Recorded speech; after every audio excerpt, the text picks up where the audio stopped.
Família na Real está de volta. Obrigada a você, mais uma vez, pela audiência e ao meu parceiro de programa aqui, o professor Elton Costa, que hoje está comigo tratando sobre um tema muito importante, mas pouco conhecido pela população, os alimentos gravídicos. Elton, mais uma vez, obrigada pela presença. A gente já está aqui no bloco 3, já falamos muito sobre alimentos gravídicos. Você que chegou agora tem que assistir o programa depois, inteiro, porque nós já falamos do conceito, nós já falamos de como a mulher deve comprovar, né, esses alimentos, para pedir esses alimentos, os documentos que ela deve juntar, as provas, do porquê, né, o que originou, o que fez com que o legislador dissesse, olha, nós temos que ter uma lei que garanta alimentos gravídicos. Então a gente falou sobre muitas coisas, não é, Elton? E agora, dando continuidade, a gente vai para um tema polêmico, mas é uma dúvida de toda mulher, principalmente que nos procura, e por vezes o cidadão também que foi acionado ali na ação de alimentos gravídicos, que é a partir de quando os alimentos gravídicos eles são devidos. Excelente pergunta, Rosa. Nós tivemos uma discussão durante muito tempo, né, em que momento, né, esse cidadão deveria, a partir de que momento ele seria obrigado a pagar esses alimentos gravídicos. E aí imaginemos uma situação hipotética, para ficar bom de entender, né? Maria engravida e busca o judiciário informando que João seria o pai dessa criança.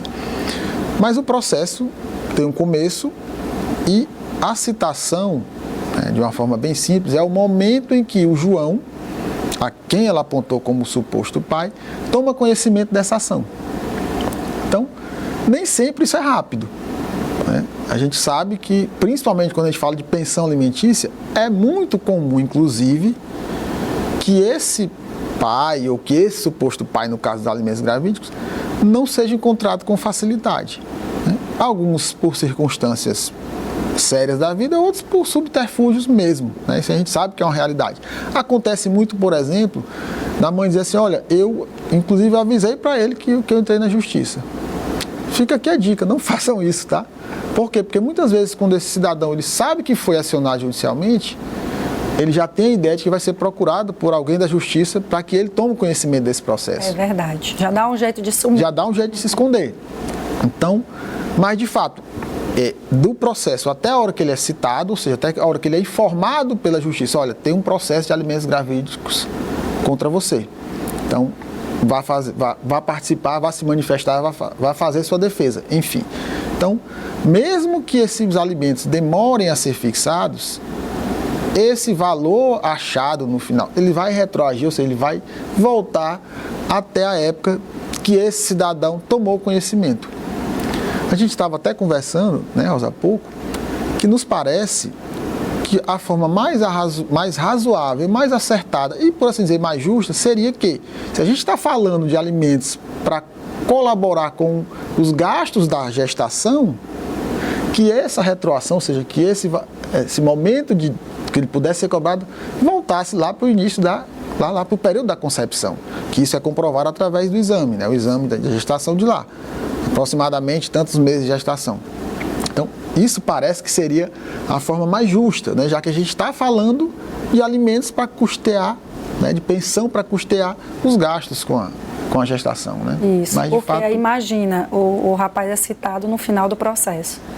A mulher está com 7 meses de grávida, vamos dizer assim.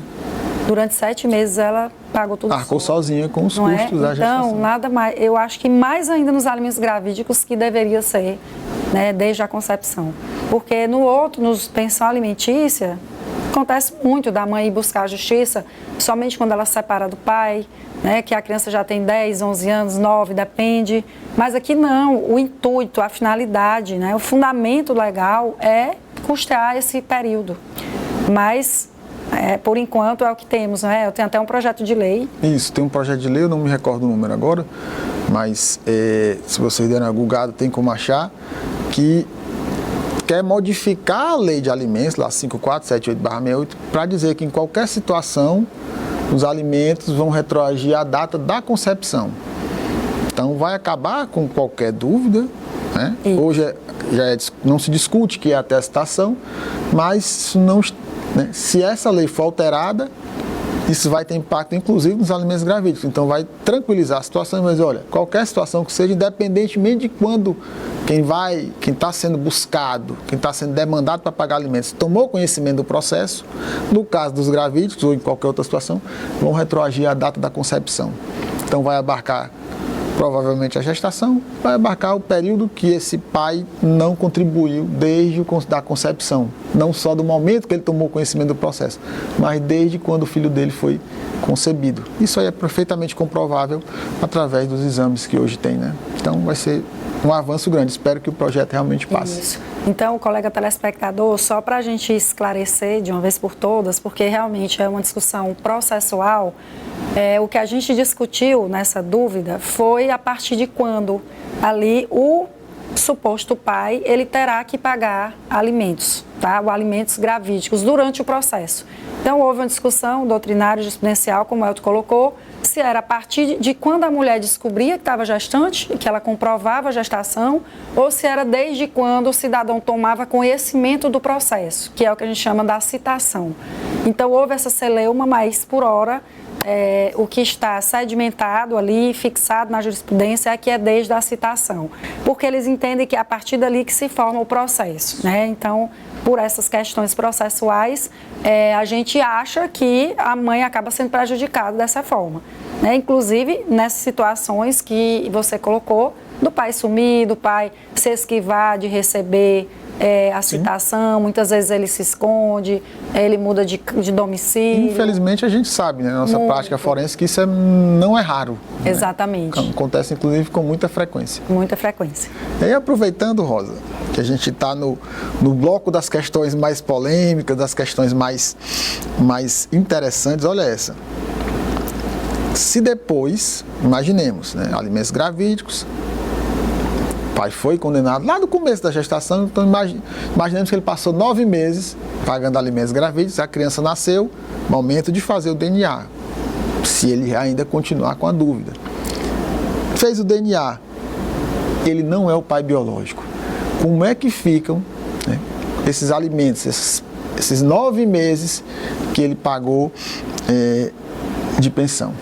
E Elton, e aqui eu quero trazer um exemplo que eu passei ali, vivenciei desde bem no início da minha atuação na defensoria, que eu ainda estava no interior, para a gente falar um pouco sobre o que importa nessa resposta, que é a intenção da mulher. Eu tive numa situação em que a mulher estava pela 3ª vez entrando com a ação de investigação de paternidade. Era um interior pequeno aqui do Piauí e meio que ela estava na sorte. Ela pegava assim o sorteado, né, aqueles que ela se relacionou e entrava com a ação de investigação de paternidade, sem ela ter ideia de que realmente quem era o pai.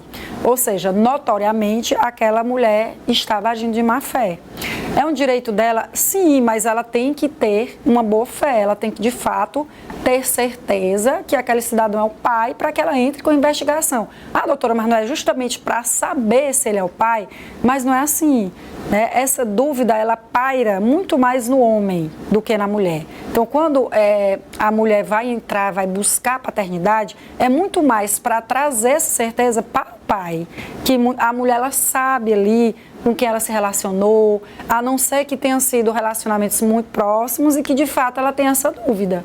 E aí tudo bem, mas quando ela vai de má fé, então é a mesma coisa. Inclusive ela foi condenada por má fé no processo que eu a acompanhei. Mas nessa situação dos alimentos gravídicos é a mesma coisa.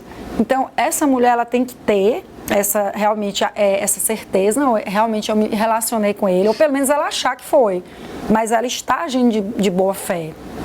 Olha, esse aqui é o pai e realmente eu vou pedir alimentos gravídicos para ele porque ele tem que me ajudar. Então, se essa mulher, ela age de boa fé, certo? O pai, ele não vai ser condenado a devolver esses alimentos. Porém, ele poderá entrar com uma ação, como a gente fala, uma ação de regresso até para cobrar uma indenização para o pai verdadeiro, para o pai biológico, né? Agora, pelo princípio da irrepetibilidade, que a gente chama, né, na justiça, que é não poder ser devolvido valores relacionados à pensão alimentícia, Nesse caso, ele não poderia devolver, né? No caso, a mãe não ia devolver. Mas se ela estiver agindo de má fé, ela pode responder no processo por má fé, ela pode ser condenada à indenização por danos morais e ter que, de alguma forma, ressarcir esse pai, não a pensão que ele pagou, mas danos morais. Por quê? Porque ela acionou a justiça de má fé. E ele também poderá pedir esses danos morais. E, dependendo da situação, como eu disse, ainda cobrar o pai biológico, né, de danos também materiais, ou seja, da pensão que ele deveria pagar e não pagou. Perfeito, Rosa. Porque o que a gente tem que ter em mente... Então, são muitas possibilidades, né, que a gente precisa esclarecer bem aqui para a população, que são situações mais difíceis de acontecer, não é, Elton? Sim. Mas a gente tem muita preocupação aqui no programa de trazer todas as possibilidades. A gente brinca muito aqui, olha, a gente quer que você saia daqui sem nenhuma dúvida do tema que nós estamos tratando aqui. União estável, a gente falou tudo, não foi, Elton? A gente tratou no programa passado sobre até o caso da Virgínia, influenciadora do jogador Vini Júnior. Então, a gente trouxe o caso da Virgínia à luz do tema união estável, né? Ou seja, a gente fez esse link para que você fixe o tema. Da mesma forma, aqui a gente quer que você saia daqui, principalmente mamães, sem ter nenhuma dúvida sobre alimentos gravídicos. Perfeito. E o que a gente, né, os telespectadores também tem que ter em mente? Um processo judicial, ele não é simples. Ele é algo minimamente traumático. Então, você demandar alguém judicialmente, e no caso de alimentos gravídicos, né, imaginemos que a gente falando da questão da boa e da má fé, sabendo que não existe a possibilidade daquela pessoa ser o pai, né, isso tem que ter uma repercussão. Isso. E é bom até que você esclareça, Elton, que era até a próxima dúvida, que eu acabei entrando um pouco, o que é má fé e boa fé na justiça. Que aí a gente entra com esse conceito de má fé nos alimentos gravídicos, né? Que a gente já explicou mais ou menos, mas deixa mais claro ainda. Perfeito. O entendimento atual, né, no direito sobre boa fé e má fé é na perspectiva objetiva. Em que isso significa em termos práticos? Você não tem que imaginar ou pensar que está de boa fé. Você tem que agir faticamente com boa fé, a sua atitude tem que ser em cima de preceitos verdadeiros. Porque se essa mulher ela entra sabendo que não é o pai, ela já entra mentindo no processo, vamos ser bem claros, né? Isso. Agir de boa fé é trazer a verdade para o processo. Isso. Verdade processual. Isso. Ela, como fática, né? Acima de tudo. Como você me pontuou lá no caso, lá no seu início da sua carreira, a gente pode imaginar a seguinte situação. Uma coisa, ela se relacionou simultaneamente, né? Questão de dias de diferença com 2 homens, 3 homens, enfim. E ela realmente ter essa dúvida legítima. Então, o que seria ela agir de boa fé? Ela diz, olha, eu estou ajuizando alimentos gravídicos contra ele, mas porque eu acredito que ele seja o pai. Mas eu também tive relacionamento com outros. Pelas minhas contas aqui, até no tempo da gestação. Fiz lá, eu estou acreditando que o período, apesar de ter sido próximo, mas encaixou, parece-me que vai ser esse. Isso. Ok. Diferentemente, ela saber que pelo espaço de tempo de um relacionamento ou outro, aquele que ela buscou o judiciário para indicar como suposto pai não tem a menor chance de ser o pai. Então, aqui, esse primeiro caso, onde ela tinha uma dúvida verdadeira, mas a cabeça dela era fulano, ok, isso é boa fé. Aqui ela tinha certeza que o fulano não era, mas por uma questão financeira, isso também acontece. Olha, o provável pai tem menos condição financeira do que o outro. Então, já que eu quero custear a gestação, é melhor que esse que tem uma condição financeira melhor seja demandado. E aí, boa fé e má fé. Se lá no final, a criança nasceu, fez o DNA, esse que foi demandado, que pagou alimentos gravídicos durante toda a gestação, não é o pai, ele pode, como você bem pontuou, buscar saber em relação à fé que ela teve durante o processo de alimentos gravídicos, se boa ou má. Houve boa-fé, ficou demonstrado no final que é uma boa-fé, ela realmente não tem como devolver esses alimentos, por conta da irrepetibilidade. Mas teve má-fé, ela vai devolver a pensão? Não, não é a pensão que ela vai devolver. Toda vez, está lá, essa é basilar, quando alguém gera um prejuízo a outro, ele pode ser demandado a ressarcir. Então, se ela indicou alguém de má fé, sabendo que ele não tinha a menor possibilidade de ser o pai, e ele gastou X reais durante esse período, ele pode ser ressarcido desses X reais, mais acréscimo de danos morais. Por quê? Porque em muitas situações, imaginemos, isso acontece. A pessoa que foi demandada teve um relacionamento fortuito. Então, ela teve a vida, de um termo bem simples. Maria se relaciona com João numa festa, uma noite, e João é casado.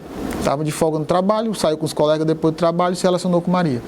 E Maria ajuiza uma ação de alimentos gravídicos contra João.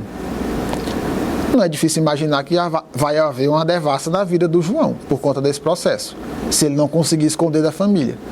Então, imaginemos que ela fez isso de má fé. E depois, quando a criança nasce, faz-se DNA e o João não é o pai.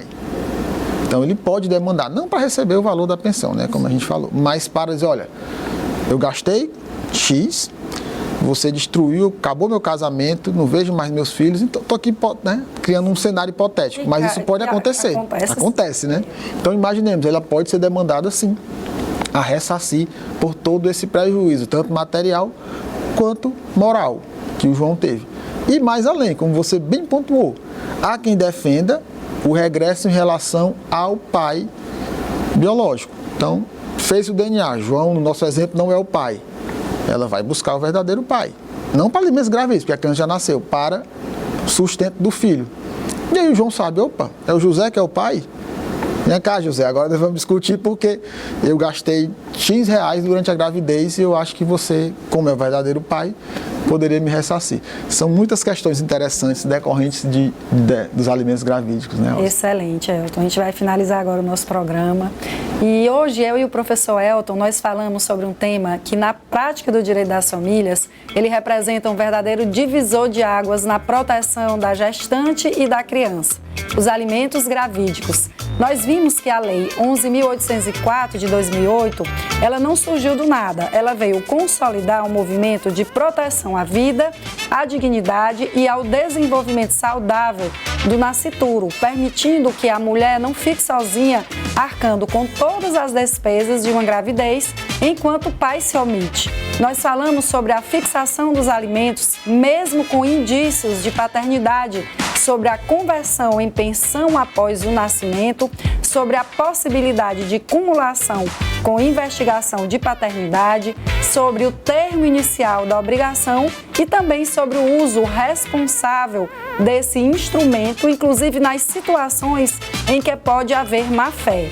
Que esse programa alcance mulheres que hoje estão vivendo uma gravidez em situação de abandono e não sabem que têm esse direito. Que também oriente os colegas operadores do direito sobre como atuar com sensibilidade, técnica e responsabilização parental. Professor Elton, muito obrigada mais uma vez por sua participação, por trazermos hoje aqui um tema tão importante, né, que é os alimentos gravídicos. Sempre a satisfação. E assim encerramos o Família na Real de hoje e até o próximo programa. Muito obrigada a você que nos assistiu aqui.